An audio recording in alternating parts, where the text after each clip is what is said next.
Okay, everyone, please, just brace yourself for this episode. We're covering possibly the biggest story that we've ever had on Drama Mama. Put a pause on the war, put a pause on thinking about civil unrest in the country. No, we have something far greater today. And that is the story of beauty influencer Michaela Nogueira elongating her eyelashes by 0.2 millimeters and lying about it, okay?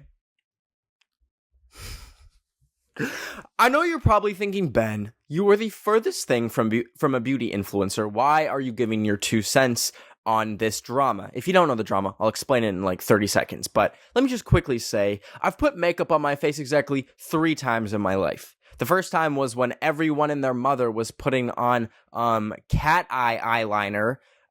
So I tried it, put it on my eyes, and I looked like a fucking raccoon that just ate a Subway sandwich out of a garbage can. The second time was when I dressed up as a minion for Halloween, and the third time was when I dressed up as a rat for Halloween. That's it. So why am I talking about this? Because one thing about me is I am observant.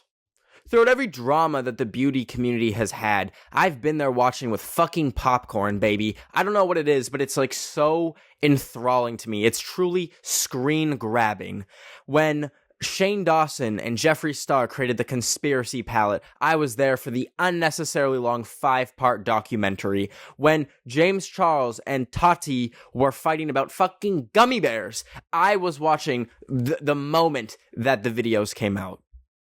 So I know a thing or two. I know about the cadence of how these things go. So when I noticed that this girl named Michaela Nogueira was trending on Twitter, getting a lot of flack, I was curious. And if you don't know, basically what happened is this girl did an ad, a sponsored post for, I believe it was L'Oreal.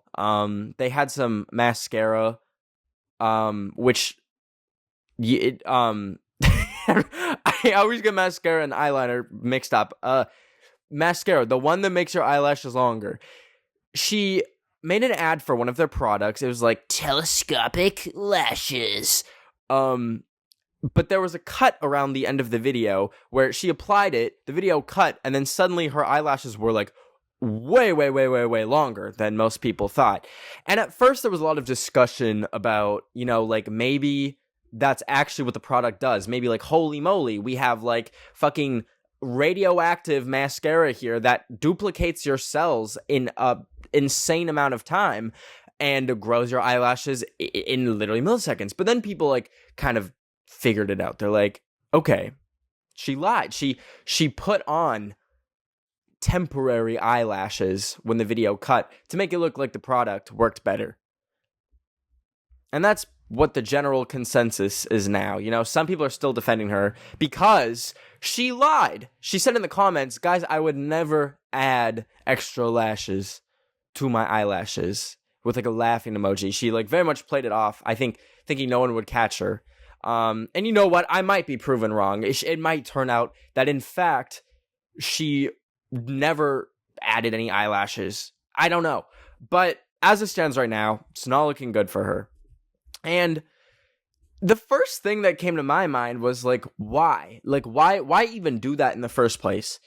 There's no way in hell a brand would ever mandate that she fakes the product's effects in like their pitch. That would literally look terrible for them. You see that with like maybe food commercials. Like you see a commercial for McDonald's and the burgers are made out of plastic, and TV ads for like McDonald's, Burger King, like that's all plastic. That's all fake.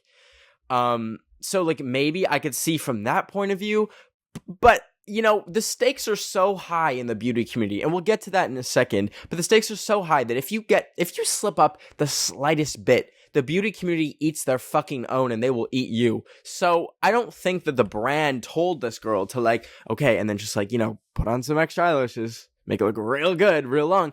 I think that was a choice of her own. But also that doesn't make sense, because why would she fake the eyelashes. She's getting paid the same amount regardless of how it looks. It's not like the brand is going to pay her more money the longer the eyelashes are. In that case, she'd have those shits looking like Ariana Grande's ponytail coming out of her fucking eyeballs. Like, that's not how it works. So I think that maybe she just wanted to make it look more impressive, to, organically. I don't know. It really is strange. I can't see either side of why that would happen, because, as an influencer, if you put it on and it doesn't work, that's on the brand, that's on the product. It's not your responsibility to make sure the chemicals in the product fucking enhance your eyelashes. That's like not realistic. So the whole situation just like very much confuses me, but for literally no reason. Back to the main point of this video, it doesn't fucking matter. It does not matter. And I know that's coming from someone who doesn't touch makeup at all. So it's not even that personal to me. But let's like really think about it here. The beauty community has such a tendency to argue about nothing, okay? A main example that I can think of this is back in 2018 during the James Charles and Tati drama, when, when you think of it, there's all this other stuff that comes to mind, like James Charles flirting with the waiter, all this like back and forth and banter. But you look at what the root cause was of this drama, and it was literally this Tati being upset because James Charles promoted a competitor to her. For context, she had her own line of like vitamin gummies. Sorry, a Japanese ambulance is blasting outside the window. They're really yelling. Tati had her own line of gummy bears, and then James Charles promoted Sugar Bear hair gummy bears. And that's literally the root cause of the issue. That's what launched the first fucking nuke into World War III. Like, it was crazy. So I felt themes of that when I saw just universal outrage at this Michaela girl for what she did. So, like, yes, she's obviously in the wrong. Yes, it's a scummy thing to do.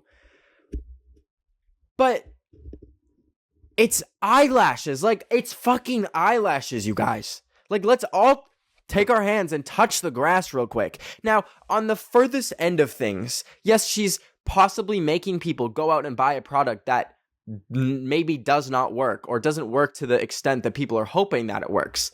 That sucks. That's not a good thing to do. Especially for like how much she probably made from that. Michaela is one of the biggest beauty influencers right now. She consistently gets like on average like 5 million views on TikTok, and we're in a time where the beauty community is basically dying. I don't know if you guys have noticed this or not, but it is nowhere near where it used to be. At the start of the pandemic, I think there was so many people experimenting with makeup, having fun with it. The makeup industry just like freaking skyrocketed. You had all these beauty creators that were at home making these like insane transformations, like turning themselves into movie characters. Like I have some mutuals that would spend like literally like 10 hours like doing one makeup look for one TikTok, and it would get like 20 million, 30 million, 40 million views. Now they get like 50,000 views per video. And for the longest time, I was thinking like, what happened there? Because, makeup isn't something that was invented during the pandemic. It's been around for a while. It's been a fascination for like literally. You look at like paintings of the motherfuckers in like Renaissance paintings, and they're wearing makeup, and how there's whole styles to how they did it. It's nothing new. So why is it just recently dying? Why did it go down so much? And I think it's like like a lot of the fascinations of the COVID period, for example, Among Us, Zoom, things like that. As we are going outside and touching grass, these things become less relevant to us. Things that solely existed from A, having an abundance of free time, and B, not really being able to do much else. Like that's what caused, I think, such a boom in the makeup industry. And now, people are still putting on makeup. They're still going out. But I think the fun of it and the allure of it is like kind of dead for a lot of people because you just don't have the time anymore. We're back to regular life. Believe it or not. The pandemic is done. I'm not going to say that, but like, we're not locked down. We're not locked in our rooms. And that's why it's died. So, it's really weird that this Michaela girl has been able to push through all that to still be relevant despite like literally almost every single other beauty creator die off. I mean, even look at James Charles, like on his YouTube channel, he gets like, he struggles to crack 1 million views.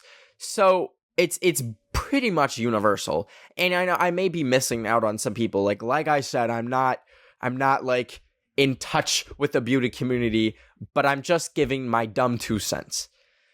So this Michaela girl is doing so well. You can add it up to a bunch of different factors. She has like a really captivating personality and she's very unique. Okay. She has this like thick Massachusetts accent, which I would have had if I still lived in Massachusetts. Fun fact about me is when I moved there as a little kid, I probably would have lived there and been an American, except my dad got laid off from the company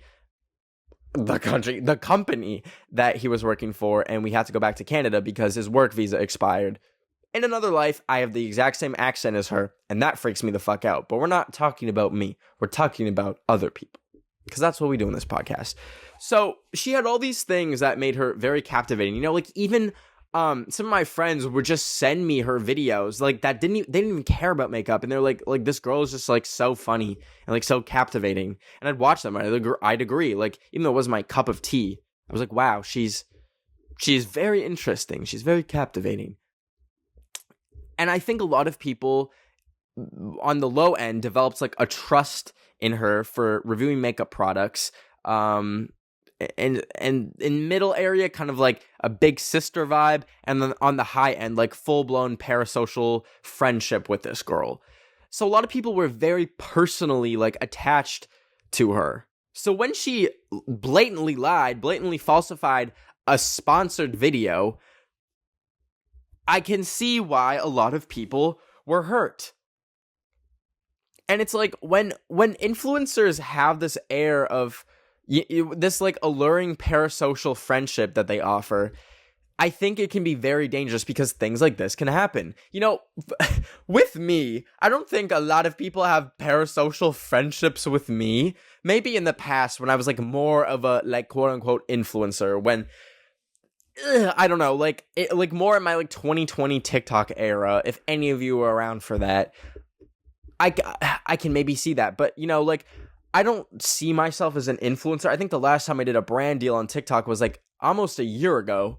Last time I did a brand deal on YouTube was, I guess I did Coachella. But I was gonna go to that anyways. So like, but before that, I think was like a Casetify video in like 2020. I'm not really out here to sell you guys things. I'm just here to make y'all laugh, have a good time. But that's very different for the beauty community because they're constantly dealing with products, things that can be bought and sold. And, I really think like my main problem with the beauty industry is it's basically the commodification of your self-esteem.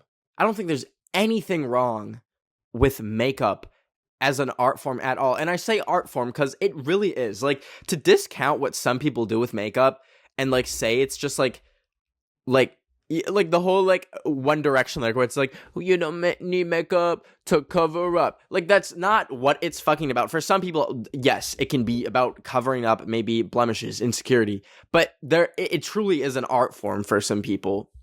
So, it sucks seeing like some brands, like obviously no one can make their own makeup at home. I mean, you can try, you might burn your fucking face off, but like it'd be very hard to just like blend together like fish scale oil and like the billions of chemicals that go to make a lipstick. Like, it's something that you pretty much have to buy. So obviously there's going to be a level of capitalism to it at the end of the day. But it's become so ultra capitalistic. Like, you will, say you have like a really good product. Say there's like this one face cream that you really, really like.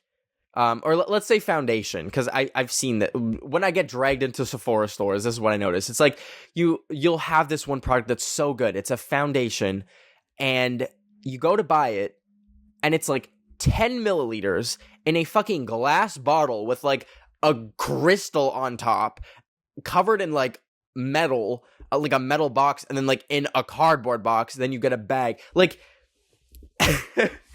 it's so much about presentation and the experience, rather than like actual usability. And you can make, you can have this problem with like literally almost any other product, but I think it's so concentrated in the beauty industry. It's so much more about what you're buying into when you buy the product than the actual fucking product, than the actual goop that you're just putting on your cheeks. Like, so many beauty people like create a story about it. Like, for example, Shane Dawson with his conspiracy palette, I'd say half of the sales were people who were just like literally interested in the documentary. He built such a story, and such an interesting timeline leading up to the launch of this this makeup palette, which was literally just random fucking colors. Like, you can get the colors that were in his beauty palette for much cheaper, and in so many different ways, in so many different combinations of like cheaper makeup. Hi, sorry, my phone just died. Yes, we still have $1 billion of a budget for this show, but I'm still recording on my iPhone. Anyways, so it's so much about the marketing and so little to do with the actual product, and even littler to do with the consumer, okay? And it's working. Through a mixture of, or at least it was working. I'll get into that in a second. Through a mixture of like having creators and influencers market these products, make it something so personal. Attribute a mascara to someone's favorite influencer that they see as their big sister. It is like a money-making machine. It's a formula made in heaven for these makeup companies. Or so it was. You look at Morphe, which, is the company that launched Shane Dawson's makeup palette, James Charles's makeup palette, and a bunch of other beauty creators. This company was like literally raking it the fuck in. Like, they fully capitalized on influencers, and I'd say this is probably the best case scenario for influencers selling things. But literally a month ago, they shut down all their US stores, and they're running out of money. And I think it's because, like, the beauty community has just become so toxic. You look at half of these people that have palettes with Morphe, and they, like, don't even exist anymore. You have James Charles, who, you all know what he did. His palettes are unsellable. You have Shane Dawson. He did all his stuff. His palettes are unsellable. Almost every person that this poor company, I shouldn't say poor company, poor multi-billion-dollar company,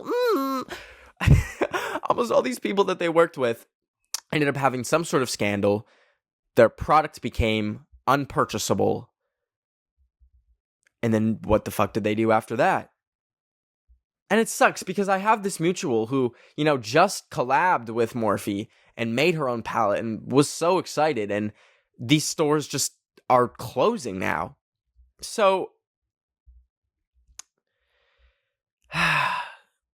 it's just so weird to me because, the stakes are so much higher in the beauty industry and the beauty influencer space compared to like literally anything else. Makeup is so expensive. That's what blows my mind out of everything in the beauty industry, is it is so expensive, and especially for how much it costs to make. Like, when Sephora decides they don't want to sell something, they take that shit out the back and literally get the employees to smash it up with hammers, because it's dirt. It's literally dirt cheap for them to make, and they peel it off for like $80 for a bottle of fish oil that makes your skin like 3 times darker. Nikita Dragon. Like,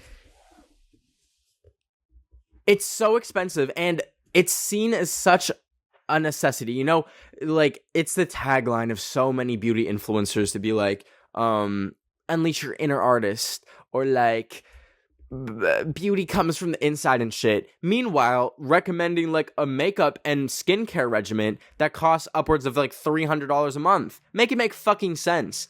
And don't even get me started on skincare, because, you know, makeup is one thing, but skincare is like borderline like health and like the health of your skin. And it's so hard to, you've influencers that be like, I love this skin cream. It clears my skin. No, motherfucker, your skin is clear because you drank water or any of the other things. Like, there's so few creams that actually will have a positive effect on your skin, like across the board for anyone that tries it. It's so much down to so many other aspects that they don't talk about, but they'll sell you this magical $80 fucking cream that will fix every problem in your life. Like, it's so gross to me how, like, you know, makeup's one thing. Like, that's not promising, like, health benefits. But skincare is very much, like, your health. Like, mind you, like, very topical, aesthetic health. But it's still your skin. Like, makeup you can take off. Your skincare, if you get bad skincare advice, you can't really take that off. So it's just it feels really gross to me, and I kind of think that's why the stakes are so high. You know, when I was like, guys, it's just eyelashes. To some people, you know, that $20 that they spend on that mascara that they're hoping can like make their eyelashes longer, give them a little boost in confidence, maybe. To buy that and then find out that you were like literally scammed, like, must suck, like must really fucking hurt. Not this is even that comparable, but like I remember when I was like 12, there was this not a GoFundMe, it was like a Kickstarter for this company that made this helmet that you would put on a dog, and it would allegedly let you read their thoughts. And my gullible dumbass begged my parents to let me buy it, and I paid $80 for it because a YouTuber made a video promoting it. So I see where it comes from. I don't want to like shit on anyone that like bought the mascara because of Michaela. Like, that's not at all what I'm saying. I think overall we need to stop listening to like influencers in general for product advice. You know, I think they can be a good stepping off point, okay? Like, I think it can be maybe good for an influencer to make you aware of a product, for example. But to blindly buy something just because an influencer tells you to, I think is a bad way of going about things. Like, at the end of the day, they're just getting they're just getting paid for it. That's all it is. The product may be good, it may not be good, but that's completely irrelevant to the fact that Michaela probably got $200,000 to make that video where she just puts on mascara. And when you're getting money that big, especially for beauty influencers, I'm sure it's almost impossible for them to turn it down. You know, you get, say the company reaches out. They're like, we want you to make a video with our mascara. We're going to send it to you. You try it on, they tell you, okay, like for the video, we can give you like $200,000 for this. How do you say no to that? Most people who, let me like also say, a lot of influencers are like recently in their position, okay? My ass has been here for like 4 years now doing this professionally, which is really weird to say because it feels like it's been 3 minutes. So, like, for a lot of influencers, especially ones just getting started or, like, very new ones, it's so hard for them to pass up on huge amounts of money like that. Like, especially if, like, even a year ago, you were making maybe minimum wage, like, working, like, a part-time job, to be picky and choosy about brand deals and stuff like that, I'm sure it's very hard for them. I remember, like, when I started social media, mind you, I had a very slow growth. Like the first year I think of me doing social media full time, I was like flat broke. I had like maybe like $500 in my bank account max throughout like all of 2019. So I had a slow growth. I think I was like getting maybe like I don't know if I can say. It was like very small amounts of money for TikToks I was getting posted. Like I think the first few like TikToks that I got paid for, I made like $200, which still is a lot for a TikTok, but like if you just started social media and suddenly you have 10 million followers a year later, you're still going to be the mindset to not want to pass down 200K. Now, did that lead her to maybe think, okay, well, I need to make this product look good or something, so I'm going to fake the eyelashes? I don't know. Who the fuck knows? But it's just so complex. And I think the beauty industry, like, on one hand, like, it doesn't matter. Like, it's eyelashes. But on the other hand, it does, because those are eyelashes and mascara that people are paying so much money for. Like, and that's why I'm not a beauty influencer. A, because I look like fucking doo-doo with makeup on, but B, wow, I would never be able to handle all that. And speaking of drama, I know you're probably thinking, like, are you going to talk about the drama you're in right now? No, I'm not going to talk about it. I'm not even going to mention the name, because the documentary that I posted to my YouTube channel, which if you haven't seen, you can go check it out. It was meant to be opening the book and fucking closing it. I'm not here to make a back and forth. You know, I did that in the past. I did that in, what was that? I think that was last year. When me and the person, like, had a little bit of a back and forth. I think it was like 4 videos from us in total. Like, I made a video, they made a video, I made a video, they made a couple of videos, or something like that. I'm not here to do that. I feel I said what I needed to say. I think I made the documentary exactly how it should be. I'm not here to, like, add to the YouTube clout frenzy, or even just give more attention to that person by creating a scene. That's not what I want to do. I just wanted to profile someone in a way that I think people maybe haven't seen from their angle, but also be fair. And I understand that that person is upset about how they were portrayed. Not my fucking problem. Hope y'all have a good rest of your week. I'll see you next Wednesday. Take care. Love you so much. Make sure you rate this podcast 5 stars on Spotify and Apple Podcasts, or wherever you listen to it. It truly helps a ton. And you can watch the YouTube version, or the video version, on YouTube. I love you a whole bunch. Take care. Better the week, it's true.